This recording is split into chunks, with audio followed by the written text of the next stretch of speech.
Астанада фотоэлектр модульдерін немесе күн батареяларын шығаратын зауыт жұмыс істейді. Шикізат ретінде отандық кремний пайдаланылады. Зауыттың жылдық қуаттылығы 50 мегаватт. Күн батареяларын шығару тұтастай Қазақстанда жүзеге асырылады және негізгі шикізат кремний өндіруден бастап ол 3 кезеңге бөлінеді. Астана Солар Қазақстанда фотоэлектр индустриясын дамытудың тік интеграцияланған жүйенің Казпиви деп аталатын тізбегінің бір түйіні. Бұл жоба 3 кезеңнен тұрады. Алматы облысы Үштөбе қаласында шикізат өндіру. Онда кремний өндіріліп, екінші кезең Өскемен қаласына жіберіледі.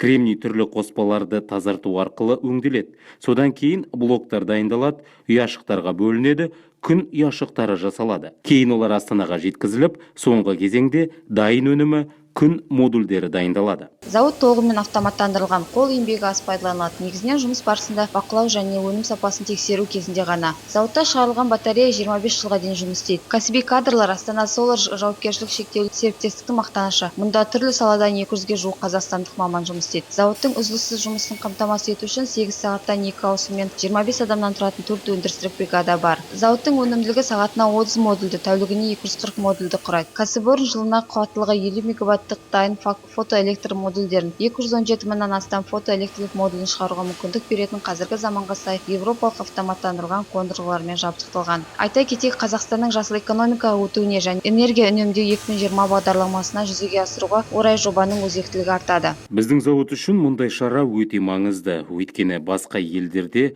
баламалары бар, бірақ біз сапаға кепіл береміз. Сондай-ақ орналасқан жері де тиімді.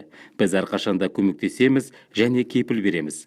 Еліміздің әрбір тұрғыны отандық өнімді және Қазақстанда жасалған акциясын қолдауы қажет. Зауыттың құрылысы Қазақстан Республикасының үдемелі индустриалды инновациялық даму бойынша мемлекеттік бағдарламасының және қазақстандық индустрияландыру картасының бөлігі болып табылады.